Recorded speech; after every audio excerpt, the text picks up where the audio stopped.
네, 김도윤 기자. 네. 안녕하십니까. 오늘은 어떤 기업을 얘기해 주실 건가요? 네, IM이라는 기업을 준비해 왔습니다. IM? 네. IM 유일한. 네. 지난 시간에는 왜 DS, 네, DS. This is 뭐 DS, IM 뭐 이렇게 가는군요, 주로. 네, 영어네요, 그러고 보니까. 아, 알겠습니다. DS에 이어서 이번 시간에는 IM. 네. 자, IM이라는 회사는 어떤 회사입니까? IM. 네. 네, 그 광픽업 전문 기업이에요. 원래 삼성전기에 있다 분사했는데, 예, 그 광픽업이 DVD나 블루레이 플레이어에서 그 CD 같은 데 있는 데이터를 전기 신호로 바꿔주는 역할을 하는 필수 부품입니다. 네, 이게 DVD랑 블루레이 플레이어 시장이 커질수록 그 수혜를 많이 받을 수 있는 기업입니다. 근데 그렇게 아직까지는 특히 국내는 시장이 많이 커지고 있지 못하죠. 네. 네. 그럼 IM 투자할 때 좀 어떤 점들에 주목할 필요가 있을까요? 네, 우선 오늘 IM을 준비한 이유가 좀 세 가지 이유가 있습니다. 세 가지나돼요? 네, 빨리 주목할 들어보시죠. 만한 점이 네. 첫 번째가 이제 신규 사업이고요. 두 번째가 한미 FTA 그리고 세 번째가 필리핀 공장 가동인데요.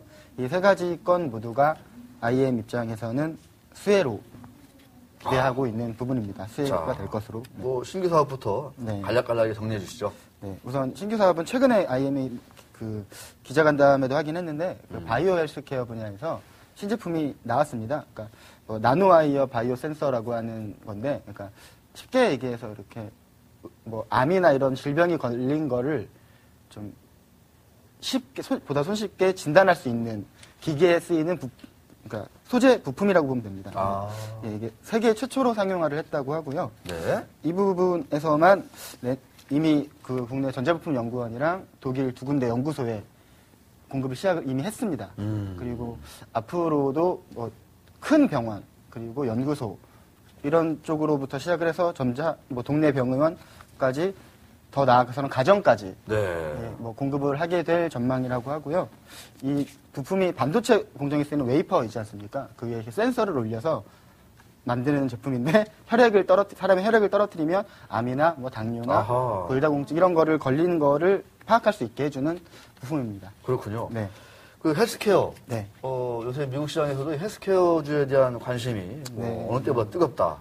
아픈 사람들이 많잖아요. 네, 맞습니다. 고령화되니까 다들 선진국일수록. 근데 이제 뭐 테마주 이런 거 아니겠습니까? 헬스케어, 바이오, 뭐 줄기세포, 뭐 다 테마주인데 이런 그 IM이 하는 신규 사업, 헬스케어 이 뭐 기대 효과가 어느 정도나 좀 됩니까? 우선 헬스케어 시장만 놓고 보면, 그러니까 세계 의료기기 시장은 볼 때 그 연구소 시장조사기관에서 집계한 걸로는 2014년이면 3천억 달러 규모로 성장할 거다라고 전망을 하고 있고요. 그리고 그 IM 헬스케어 같은 경우는 내년에 100억 정도로 시작해서 2016년 정도 되면 2천억까지 하겠다. 예, 라고 포부가 크네요. 큰 건가요? 뭐 5년 뒤, 예, 맞습니다. 크죠. 예. 지금 IM 매출이 그렇게 크지 않을 것 같은데. 네, 맞습니다. 네. 어마어마하네요. 어마어마하네요. 네. 어마어마 많이 나와요. 그러면 두 번째 필리핀 공장은 좀 어떤 내용을 가지고 있는지요? 네. 그 필리핀 공장 말씀드리기 전에 잠깐 또 IM 신규 사업 바이오헬스케어 말고도 또 있어요? 예, 전자부품 쪽으로 준비하는 회사에서는 비밀이라고 하는데 저는 뭔지 알고 있지만 네. 또 만장이니까 또 이렇게. 네, 그렇죠. 네, 좀 내년에 그러니까 바이오헬스케어 제가 아까 내년 100억 말씀드렸잖아요. 100억. 근데 이거 포함해서 내년에만 신규 사업으로 1,000억 하겠다라고 예상을 하고 있습니다. 그 전자기기 부품 쪽으로 준비하고 있는 게 있는데 이미 그 뭐 주문까지 받아놓은 상황인 걸로 저는 알고 있습니다. 그게 뭐예요, 그게 그러니까? 그 회사에서 비밀이라고. 그러니까 헬스케어 쪽으로 100억이고 네. 나머지 신규 사업 포함해서 신규 사업만 1,000억인데 매출이. 그렇죠. 예. 근데 그 신규 사업이 뭔지에 대해서는 비밀이다. 네, 맞습니다. 네. 뭐 그렇게 얘기 안 전자기기 부품이라고. 전자기기에 들어가는 부품이라고. 전자기기에 들어가는 부품이다. 네. 네. 유명한 부품이에요, 사실. 유명한 부품이군요. 알겠습니다. 자, 그럼 이제 필리핀 공장 네, 얘기해 필리핀 주세요. 공장 말씀드리면 더 이상 안 물어볼게요. 네. 필리핀 공장은 반대로 이제 아까는 매출 그 신장 측면에서 말씀드렸다면 필리핀 공장 수익률 측면에서 IM이 기대를 하고 있는 부분입니다. 이 IM 제품의 전체 제조 원가를 보면 한 15% 안팎이 그 인건비라고 하더라고요. 근데 이 중국에 IM의 공장이 있는데 이 인건비가 중국에서 최근에 많이 올랐다고 합니다. 뭐 지난해 30%, 올해 20%, 내년에도 뭐 20% 안팎의 인건비가 그러니까 높아질 걸로 예상하고 그렇죠, 있는데, 그렇죠. 예, 근데 이제 필리핀 공장을 옮기면 중국에 비해서 인건비가 한 30%에서 40% 정도 싸다고 하더라고요. 오. 그러니까 예, 수익률이 그만큼 높아질 걸로 기대할 수 있는 거죠. 인건비가 필리핀이 훨씬 많이 싸군요. 네, 그런 거. 네, 알겠습니다. 그리고 중국 같은 경우는 알기로는 이렇게 뭐 최저 임금비 이런 거를 정부 차원에서 뭐 상승시키고 이런 부분이 있기 맞아요. 때문에 예. 정책적으로 네, 맞습니다. 너무 외국 업체들 들어와가지고 너무 저임금에 막 혹사시키면 큰일 납니다, 거기는. 아, 네. 쫓겨납니다, 바로 쫓겨나. 예. 네. 그러니까 좀 외부적인 변수가 항상 있는 편이죠. 알겠습니다. IM의 필리핀 공장. 네. 어떤 그 인건비라든가, 네. 자, 역시 예상대로 20분이 되니까, 네, 나은 네. 제4이동통신, 네. 사업자 선정이 또 불발됐다는 얘기가 있습니다. 방송통신위원회가 오늘 기간통신사업 허가 심사위원회의 그 심사 결과, 네, 뭐 KMI라든가, 네, 인터스페이스 타임 뭐 등 두 곳의 컨소시엄에 대해서 심사를 했는데 100점 만점 중에 KMI는 65.7점, IST는 63.9점 정도를 얻어서 합격하려면 네, 70점이어야 되는데 네. 미치지 못했다. 이렇게 예상대로 불발이 됐습니다. 자, 이 제4 이동통신 사업자 선정이 좀 안 된 것과 관련해서 통신주에 어떤 영향을 미칠지 한번 좀 우리 베테랑 통신 애널리스트였죠. 지금은 SK증권의 리서치센터를 이끌고 있는 이동섭 센터장 전화 연결해서 알아보도록 하겠습니다. 안녕하십니까? 안녕하세요. 연말 눈 꽂을 데 없이 바쁘시죠? 예, 그렇습니다. 네, 저는 한 번도 안 불러주시고 고맙습니다. 덕분에. 자, 오늘 방금 전에 제4 이동통신 사업 선정이 무산됐습니다. 일단 배경을 좀 간략히 짚어주시죠. 최근에 IST가 주주 구성에 좀 문제를 일으키면서 네. 악영향을 준 것으로 생각이 됩니다. 특히 현대그룹이 투자를 안 하게 되면 맞아요. 예. 재정 문제 한 25%를 감당하고 있었는데 그 부분에 대해서 문제가 생기기 때문에 일단 영향이 있었던 걸로 판단이 되고요. KMI 같은 경우에도 예전에 기술 부분에 대해서 문제가 있었는데 어느 정도 해결됐다 하더라도 여전히 그 부분에 대한 우려가 있었던 것 같고 역시 이제 재정 부분에서도 조금 취약한 부분을 드러내지 않았느냐 이렇게 좀 판단이 됩니다. 네. 예, 센터장님, 제4 이동통신사업자 선정이 무산됐는데 좀 통신주에는 어떤 영향을 미칠 것으로 보시는지요? 제4이통이 선정됐으면 굉장히 악재였을 겁니다. 제4이통사들이 돈을 많이 벌고 뭐 잘할 거라고는 예상하지 않지만 그렇다 하더라도 사업을 시작하는 관점에서 열심히 할 거고 뭐 좀 투자도 할 거고 하면 기존의 사업자들은 굉장히 부담스러운 건 맞거든요. 근데 이제 선정이 안 됐다. 이래서 뭔가 좋아지는 건 있느냐? 그건 또 없습니다. 네. 그래서 이 제4이통사 선정은 되면 굉장히 악재였고 안 되면 아무런 변화도 없는 이런 상황으로 좀 보여지고요. 다만 우려는 이게 완전히 끝난 게 아니라 내년에 뭐 또 시도할 수도 있는 거고요. 또 예. 여전히 남아 있는 거라서 그 부분에 대한 불확실성은 여전히 있다. 그래서 완전히 해결되기 전까지는 센티멘트는 분명히 안 좋다라고 좀 말씀드려야 될 것 같습니다. 네.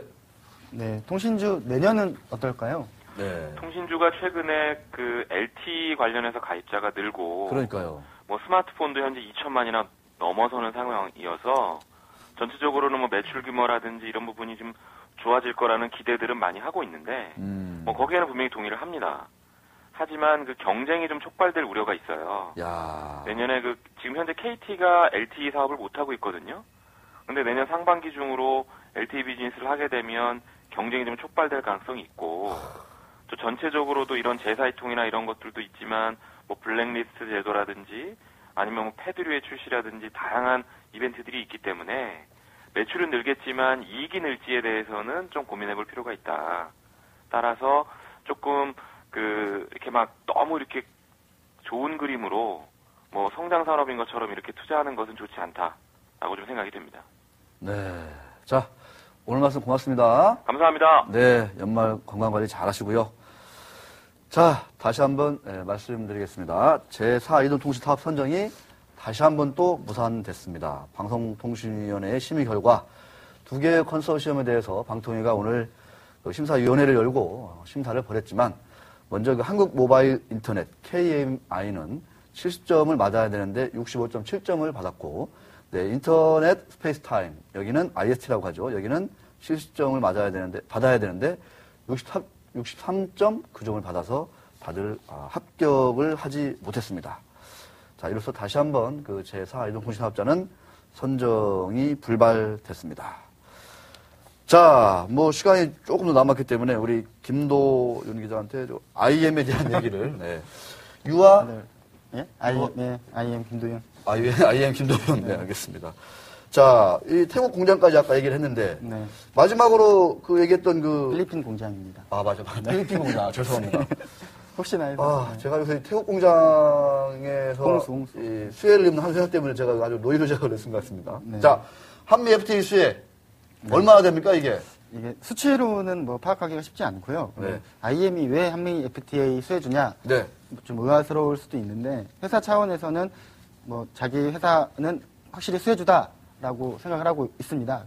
이유가 아까 말씀드렸다시피 주력 사업이 광픽업인데 이게 블루레이 플레이어랑 DVD 플레이어에 쓰이는 필수 부품이거든요. 근데 우리나라 시장만 보면 그 블루레이나 DVD가 좀 시장이 커지지 않는 이유가 불법 다운로드 문제가 있거든요.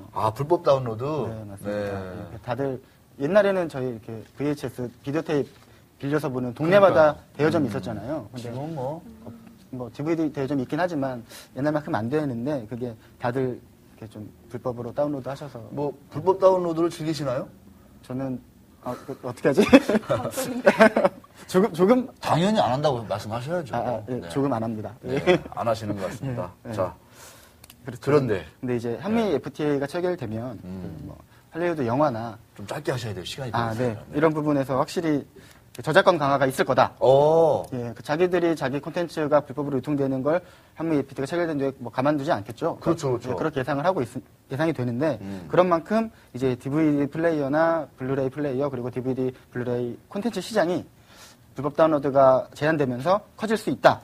그러면 이제 거기에 들어간 광픽업도 당연히 수요가 늘어날 거다. 해서 뭐 수치적으로는 이렇게 예측하기 쉽지 않지만 확실히 큰 기대를 할 수 있다라고 생각을 하고 있는 거죠. 아직 수치적으로는 확인이 안 되지만. 네, 맞습니다. 자, IM. 내년에 그 신규 사업 매출만 새로 발생하는 게 1,000억입니다. 1,000억. 지금 시가총액이 1,100억인데 주가가 왜 이게 움직이지 않을까요? 이상하네요. 자, 올해 좀 안 좋은 실적이 그렇게 좋지 않았고요. 네. 내년을 기대해 보자. 네, 내년에 이제 신규 사업과 필리핀 공장. 필리핀 공장에서 수익률 개선 이런 부분을 한미 FTA. 네, 맞습니다. 네. 기대해 볼 수 있을 것 같습니다. 네, 알겠습니다.